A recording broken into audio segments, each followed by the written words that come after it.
Hey there, Tisha's mic check, 1 2 1 2 1 2 1 2. Tisha's mic check. Thank you.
I like it here and up, navel and up.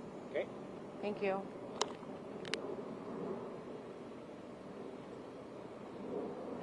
Remember to roll. Yeah.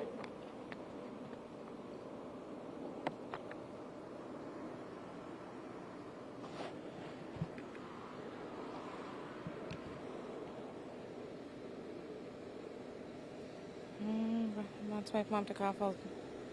I was there, disappointed by the delay. We're told the defense requested this delay in court. The Commonwealth Attorney's office agreed to it.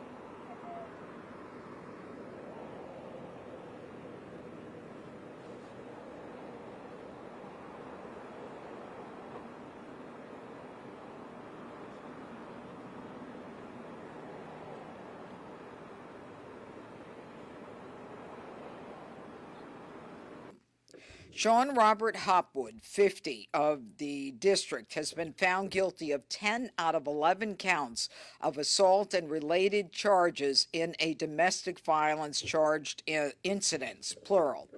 3 counts of assault, 5 counts of contempt. Some of those counts include communications, I'm going to destroy you, I'll make sure our kids hate you.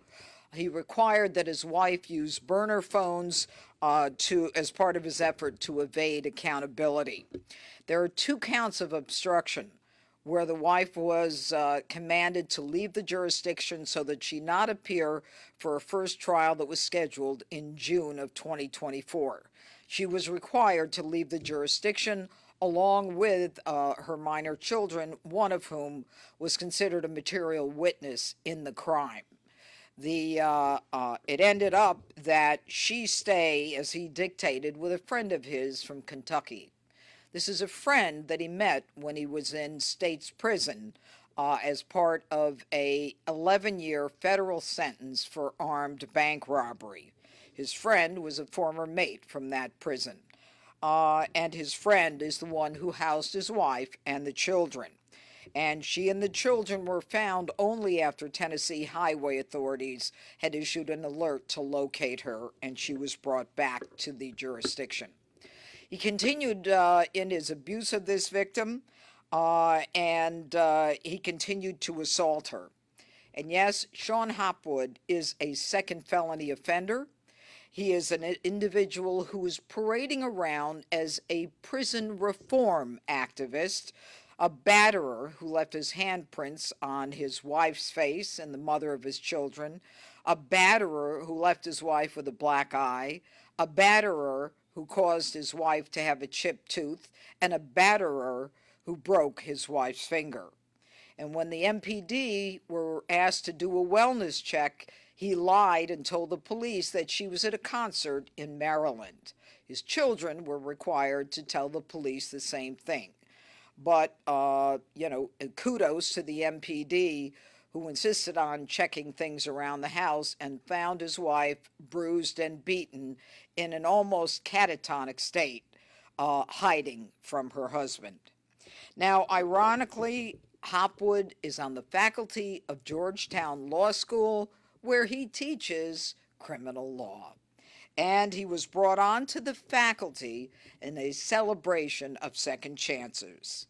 Mr. Shon Hopwood does not deserve any more chances. He will be sentenced on September 28th in Superior Court. Is it 28th? 18th? Yeah, you will be sentenced on September 18th in Superior Court.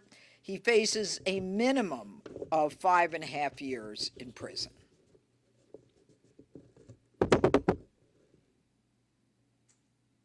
wondering if you mentioned he was paraded around as a second chance. If you could touch more on that, and also if you could break down sort of the timeline of when he was arrested on the domestic violence charges. I believe he was arrested in, was it 23? September 2023. September 2023. And I believe that I don't have the indictment in front of me. It's the second time I don't have my indictment in front of me. What are the dates of the crimes? So one was from October 2nd, 2022. One simple assault was from April 28th, 2023. And the other two simple assault counts are from September 21st, 2023. Okay. And he was very much into the passage of the First Step Act, saw himself as a poster boy for that. But I think the most interesting part of this case, and I went into court to watch these two phenomenal prosecutors, and I wanted them to stand in front of you, try this case, was he, throughout the course of the trial, whenever he testified, he referred to his wife as a drunk and a liar. And that is something that police and people involved in domestic violence hear over and over.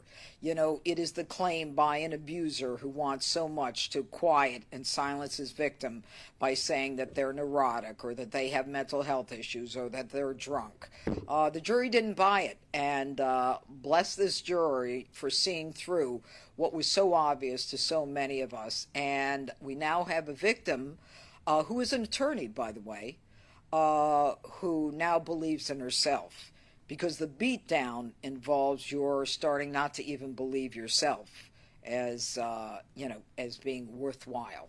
I don't know if any of you were with his wife at the time when the verdict came down. Can you describe it all, her reaction, if so? She wasn't in court. She wasn't. She indicated that she was relieved that she was believed, but she was still processing a lot of emotions. Yeah. This is a long time coming, not unusual. But I made the decision to call you today because I think that this is a very important message. And I think that people in the district who may not be familiar with me need to understand that this is a passion and that women are not going to be beaten without there being some accountability by the justice system. The minimum sentence, you said, is 5.5 years, and the max sentence is? We're not sure what the max is. Again, there's enhanced penalties for the fact that I think it is which is it, the contempt, or is it the obstruction? Yeah, that, after a pretrial release, you're given certain, you're given the benefit of pretrial release, and he continued to commit crimes. And then there will be increased sentencing based upon his telling her basically to leave the jurisdiction so that she would not be here for the trial. And he had an old cellmate from federal prison who made it easy for him to try to hide her.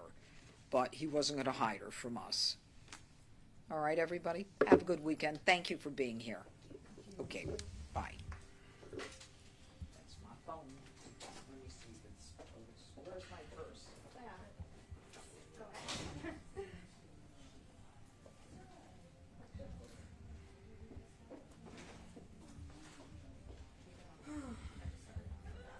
I know the audio wasn't working. Can I turn this on? Yeah. I don't know why. I kept trying to restart.